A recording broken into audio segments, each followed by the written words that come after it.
Today we're going to have a quick look at record keeping or audit and discuss some ideas that will help you to take accurate notes that will be useful to you after your mission trip has finished. We'll discuss how to audit, what to audit, and what to do with the information at the end.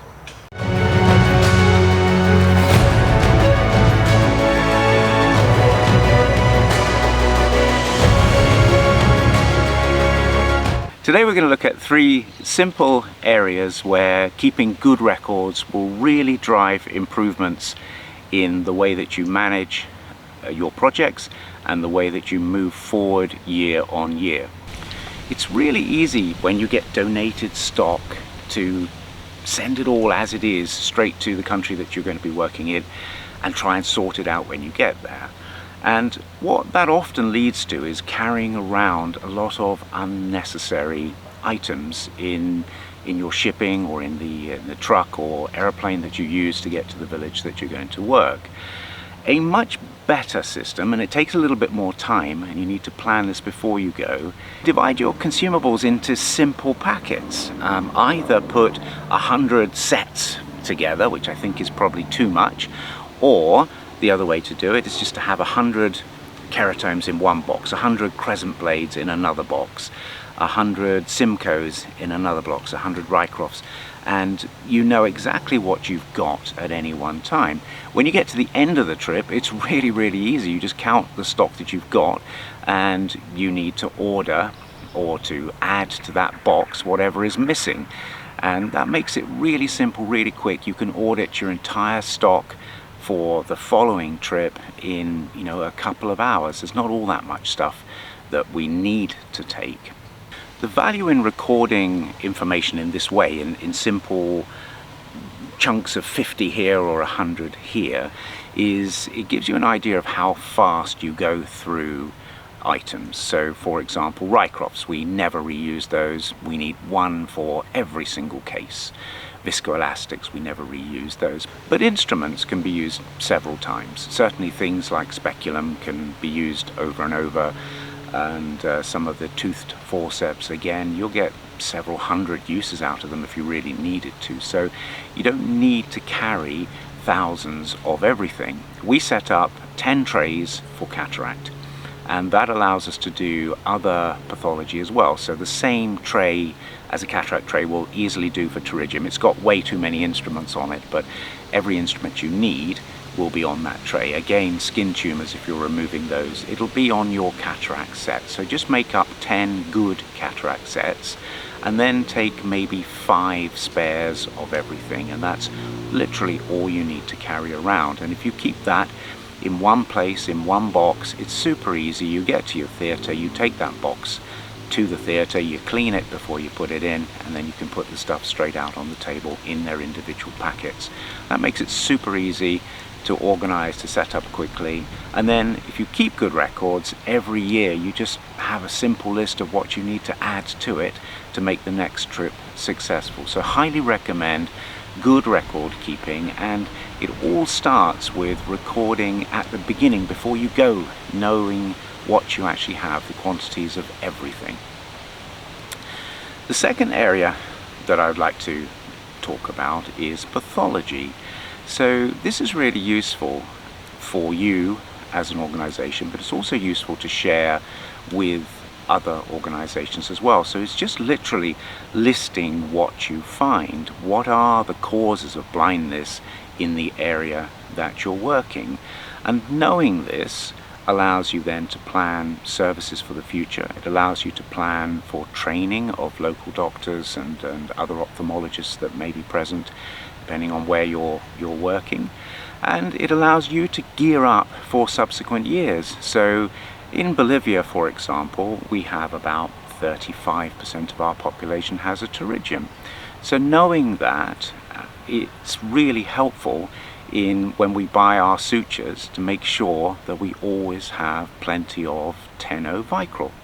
It's important to know that.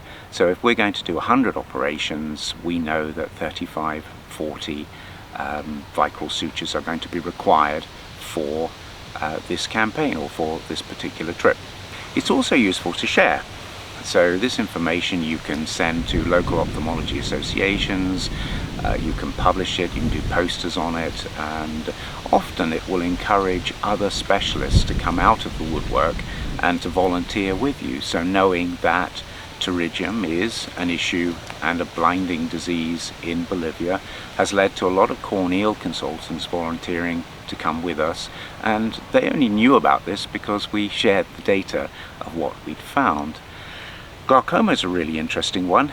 What is the right way to deal with glaucoma in a village setting? Well, first of all, you just need to know how much glaucoma there actually is, and in order to know that, you've got to look for it. If you just retrospectively look back and say, oh, was there any glaucoma in that town? Well, you probably missed loads because you're not specifically setting out to look for it. So knowing before you go what you're going to look for, recording it accurately while you're there, and then publishing it at the end is terrifically useful.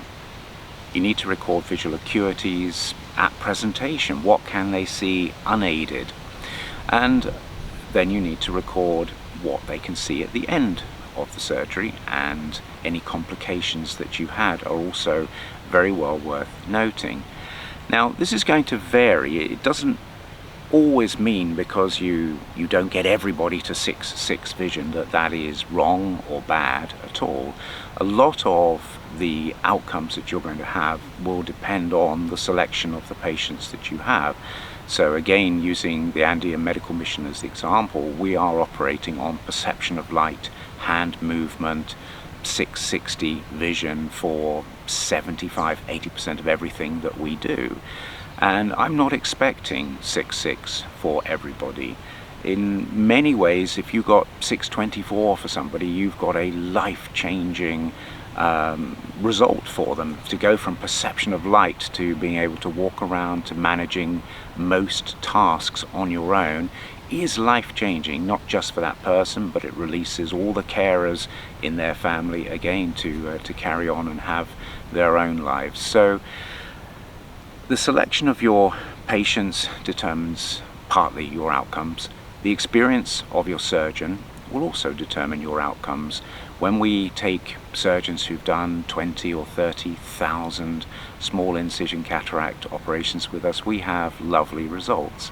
But we can't always find that surgeon, and of course there will be a point in the future where those surgeons have retired and new younger surgeons will need to come through to be able to carry on this work. So you can expect differences between developing surgeons and experienced surgeons, and that is acceptable, because otherwise no one will ever learn. If we just only ever have the best person operating, you will eventually not have any surgeons at all. So you have to train, and audit and recording the outcomes is important.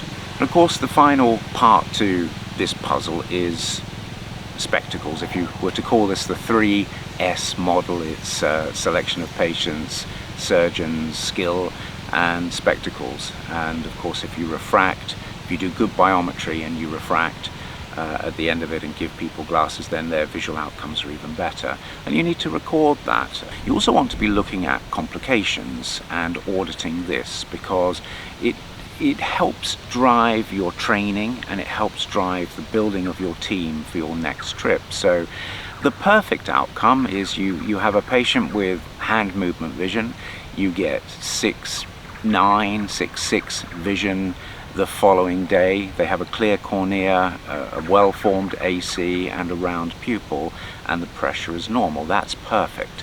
But you don't always get that. The nature of the type of surgery that we do and is common in this type of work is you've got somebody who's been blind for 20 years. You have difficult, complicated surgery. You often will find that you'll have a little bit of corneal edema the next day, and you may well have a little bit of pressure occurring. And you need to know before you operate what your baselines are. So does this patient have a normal pressure before surgery? And if you know that, and it's much easier to get them back to a sensible pressure at the end of the operation, and it helps you to manage the follow-ups. If you send in a completely different team after you've gone to do the follow-ups, say a month later you go back and you do a follow-up, well, good records of what their vision was, what the complications during surgery were, how you left them when you eventually had to leave, is all useful for the next team that comes in to manage your follow-up. So definitely record that, and definitely publish it at the end if you can, or share it amongst other NGOs, because if you're getting amazing results and you share that with an NGO that isn't getting those results, then there's an opportunity for dialogue. It's an opportunity to converse. Well, what are you doing differently? To summarize, I suppose, there are three areas that you want to keep really good records of. Keeping a record of your stock, keeping a record of the pathology that you see, and keeping a record of your surgical outcomes are crucial to driving improvement, success year on year. And I would encourage you to always think about audit before you travel. Don't think of it as something to do afterwards. Yes, of course, you've got all the data at the end of the trip, and inputting it into a computer is often a day or two's work, but think about how you're going to set up beforehand will make it an awful lot easier task to complete at the end. So I hope you've enjoyed that. I hope you found that useful, and I look forward to seeing you on the next episode of Beyond 2020.